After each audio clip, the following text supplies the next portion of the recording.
We have unity of action. We lack unity of thought. But our unity of action, I mean, it shocks us. In 1965, the African and whites revolted. I mean, revolted. They shocked America, shocked themselves. We did that.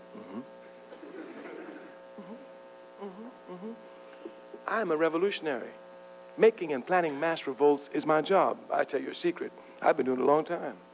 When I was in SNCC, we used to use nonviolence as a cover to make rebellions in Houston, Texas, in Atlanta, Georgia, Cambridge, Maryland.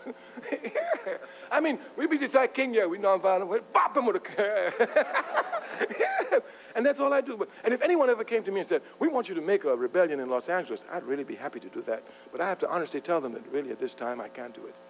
But these Africans in Los Angeles, they hear something they don't like, which they consider to be an injustice. Without the slightest planning, everybody en masse jumps up and takes on Los Angeles. We have strong unity of action. I mean, you have it too, don't get confused. If tonight, after I leave here, the local Klan rides up on the campus, puts up some racist signs, slaps a couple of sisters, brothers around, tomorrow morning, every African out here be out here. Even the Uncle Toms, let's get down, we got to do something. And I promise you, for 3 or 4 days, you'll be very hot. There'll be no peace on this campus for 3 or 4 days. White students even be afraid of you. And after 3 or 4 days, you will sit down, and you'll forget about it. And the Uncle Tom will say, oh, God, please don't let him come back before I graduate. We have unity of action. We lack unity of thought. It's because we lack unity of thought that our unity of action is so spontaneous. We jump up and sit down. We jump up and sit down. We must come to qualify our action. We must come to get unity of thought. This unity of action is powerful, and it comes from mobilization. A young student came to me the other day and said, oh, Brother Kwame Ture, I sure wish I was around the 60s. I said, why? I never want to go back in history. I want to go forward. And what lies before me is far greater and brighter than what lay before me in the 60s. He said, well, you know, in the 60s we were so united. I said, were we? He said, yeah. I told him, no, we were not. He said, we were. I said, no, we were not. Sajifo Kwame Nkrumah says, unity presupposes organization. If you have no organization, you can't be united. Unity is not a feeling.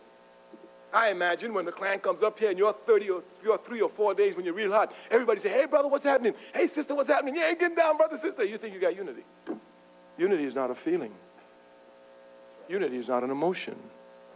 Unity is a means of channeling the energies of the people towards given objectives within principles. In the 1960s, we had no organizations. We had mobilization. You must not get confused between mobilization and organization. The confusion can be compounded if one doesn't study properly Dr. King and doesn't know him. Dr. King was one of the greatest mobilizers this century's ever seen, but he never organized. He was not an organizer. And for him, he didn't need organizing. After all, Dr. King was a reformist. When you're a reformist, all you need to do is to put pressure on the people to tell them to do right. That's all Dr. King saw as his job, was to put pressure on the American government to show them that they should live up to the Constitution. That was his task. When you want power, you organize. Because you don't want to put influence, you want to seize power for yourself and do for yourself what you're putting pressure for the others to do for you. Because Dr. King never thought of organization. Of course, when you mobilize, everybody can be against the same thing. When you organize, everybody must be for the same thing. You mustn't think everybody being against the same thing means that everybody is for the same thing. That's where the confusion arises. The nationalist struggle, the struggle for independence in Africa, is indicative here. It's instructive. All Africans wanted the colonial system out. They wanted it destroyed. But some Africans, like Mobutu, wanted the white man out to take his place so they continue exploiting Africans. Some Africans, like Lumumba, wanted to destroy the colonial system so they can set up an equitable system for all Africans. Just because everybody's against the same thing doesn't mean everybody is for the same thing. When the Klan comes here, every African student will be against the Klan. We say even the Uncle Tom. But just because everybody's against the Klan together doesn't mean that everybody's for the same thing. And unity doesn't represent what you're against. It represents what you are for. Consequently, when one speaks of unity, one must speak of organization. No people can be free. No people will ever be free unless they are consciously organized.